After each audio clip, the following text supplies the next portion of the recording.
ឆាយទេចង់ផ្សាយតាមប៉ុក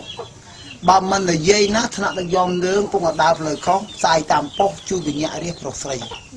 សម័យដៃជោយួនមកនៅពេញដីបិទខាងថៃបើកចកអង្កើតហេងរិនអបពុំកំណត់បើកចកអង្កើតឲ្យលេងហើយដីខ្មែរនឹងឲ្យដឹកនាំដោយបណ្ឌិតក្មេងវត្តចេះមិនប្រកាសយួនចេះបង្វែរអស់ឲ្យទឹកដីគេរ៉ែយួនឡើងតកែខ្មែរធ្វើខ្ញុំតណាទៅលទ្ធិប្រជាធិបតេយ្យរះសពថ្ងៃលឺតែស្រែកយំយកដីអ្នកក្រឲ្យអ្នកធំរះយំគេអត់ខ្វល់ឥឡូវយួនចូលគ្រប់ចកលហោទាំងអស់និយាយពីកោះអាលីហើយកោះតចឹង2013ធ្វើម៉េចគិតឲ្យដល់បើមិនខ្វល់បានដីនៅ7មករាយើងរស់ទល់ថ្ងៃនេះចឹងត្រេះនេះឲ្យគិតមើលទៅ7មករាសម័យឥឡូវគិតមកទៅឃើញដោយខ្លួនឯង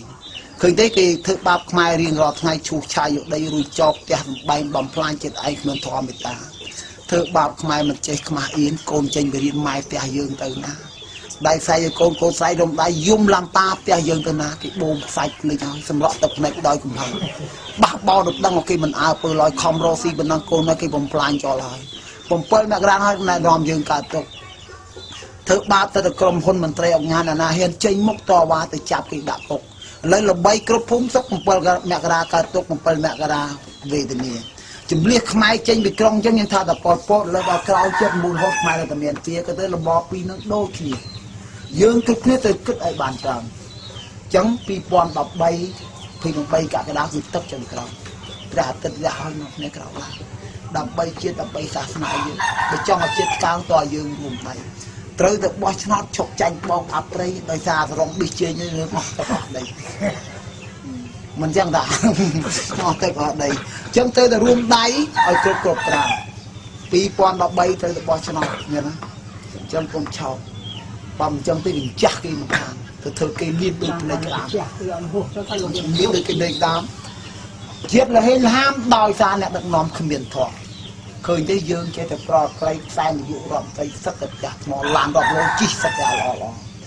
យើងក្រដោយសារអ្នកដឹកនាំឃើញទេពេលបោះឆ្នោតដងគេបន្លែបន្លំឲ្យវាជេងផ្ដិតមិនដែរបង្ខំឲ្យតែបានអញថោកគេអត់គិតជាតិចាក់ដៃមកជុំថ្ងៃនោះសម្ដីអត់ទៅគិតទៅក្រោកគេអត់គិតទេជាតិចុះម៉ែឪគ្នានិយាយបានដៃណាកោនិយាយឲ្យកកបើអញចាញ់ឆ្នោតជប់ធ្វើបនហើយខំធ្វើមុនឥឡូវមកបំផ្លាញយើងក្រោយជប់ធ្វើបនហើយហៅមនុស្សអីប្រពន្ធលោកណាមកតាមសិល5សិល8ចូលឈប់ធ្វើបនយើងមនុស្សអីនេះបើតាមស្អាតសម្ដីគាត់និយាយយើងត្រូវខកឈប់ធ្វើបនការឈប់ធ្វើបនប្រខិនទិញសិនបាបម៉ាំងក៏ត្រូវដកតែយើងគាត់យើងនិយាយទៅក៏ដកត្រូវយើងស្គាល់ឲ្យតែខកយើងហាក់តែធាអត់ស្គាល់បនអត់ស្គាល់បានមានខ្មែរក្រហមហៅពលដល់ក្រោយចិត្ត9ហូតស្លាប់ទៅនិយាយដូចគ្នាអញ្ចឹងខ្មែរឲ្យតែអត់សាសនាយើងមានពេលយើងគ្រប់គ្នាគួរណាស់ពិចារណាតែ